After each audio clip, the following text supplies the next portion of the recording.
This has been a really busy week this week for Lucid events, and there's a lot of new stuff happening more and more rapidly, and I haven't integrated everything that has happened yet, but I just wanted to stop in for a moment and try to video relay some of this that has happened, because it's so much I literally can't write it down in my journals on the talk boards. So there's this new way that I'm coming lucid, and until now, the majority of the times I come lucid, there are these sort of, well, somewhat lengthy transitions in which I feel a lot of vibratory phenomena. I may feel myself being rotated. I'm definitely in the void, in the 3D blackness, clairaudiently hearing conversations, sometimes having tangible tactile experiences where I fully know everything that's going on, even though I have no vision. And then at some point, the vision comes in, and I'm having the visionary experience. But lately,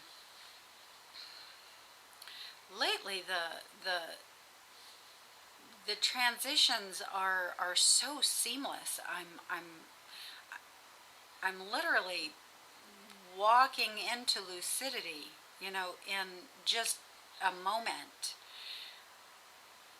So it would be a lot like if you were sitting in your room, closed your eyes for a moment, and opened them and found you were somewhere else. It happens that quickly, that seamlessly. And it's seamless for me now because it doesn't shock me as much as it did at first. But anyway, I digress. Yesterday morning, I had an extraordinary morning. I came lucid. I'm in a bedroom. I'm out of body. I'm in the etheric, clearly. But it's not this bedroom. It is not this reality. It must have been an OBE into a parallel reality bedroom. And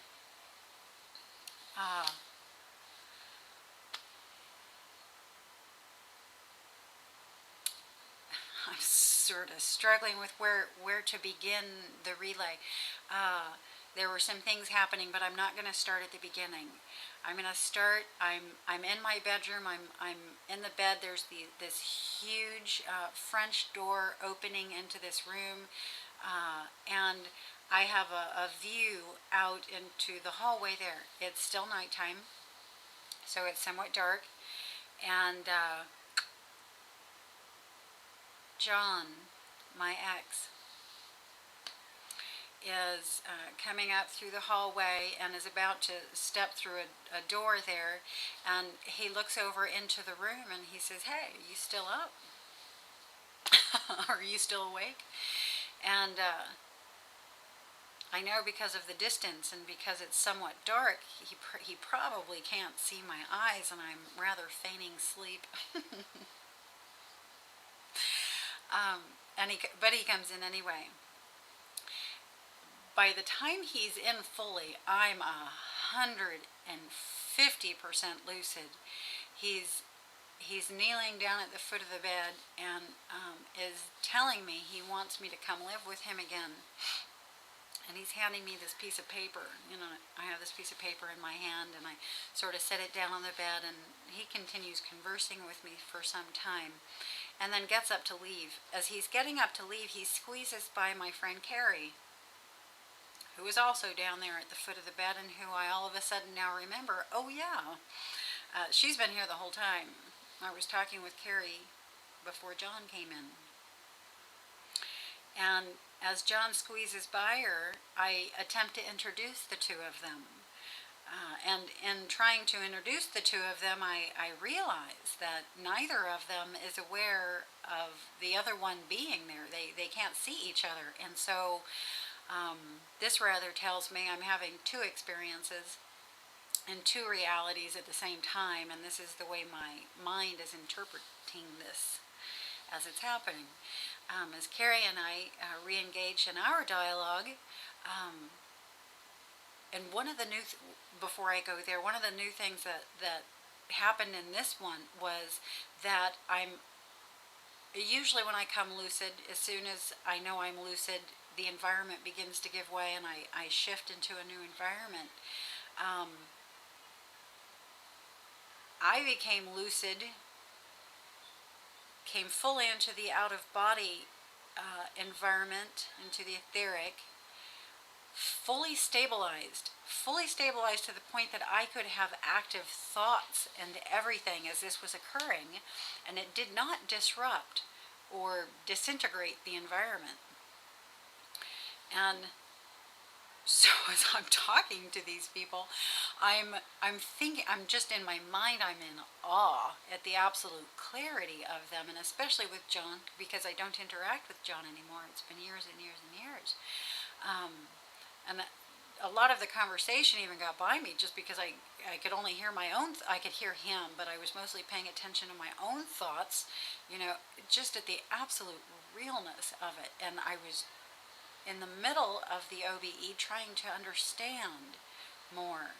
And this is a first.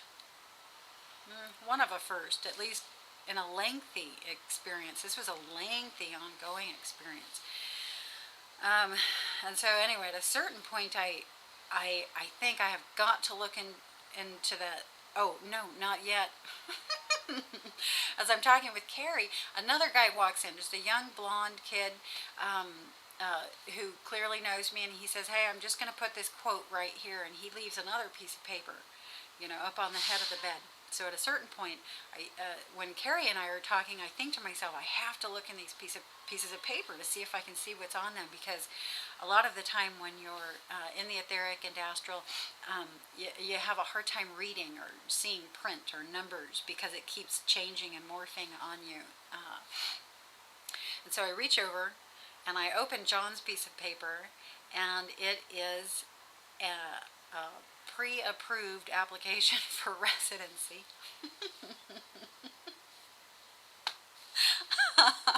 That is just so funny to me. I'm sorry. Because he had said he wanted me to come live with him again. So he sort of like asking someone to marry you and giving you the ring in advance.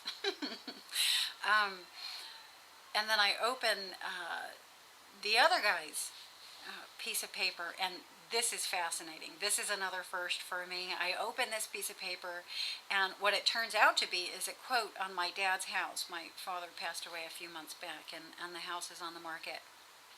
Or we're attempting to put it on the market. And anyway, I look at this piece of paper, and where his signature is supposed to be, there is this absolutely amazing three-dimensional pencil sketch of his eye, and just behind that, his whole head. And I'm looking into this, and as I'm looking at it, just like really thinking, wow, now all of a sudden he's back here with me, standing right next to me.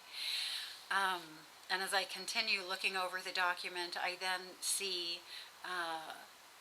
another three-dimensional color moving picture of my dad's house, and that's when I realized this is a quote on my dad's house. Just amazing. These are things that you guys who have been projecting for a long time have experienced, and they're no big deal. But for me, this is a first one for me, and firsts are always rather interesting.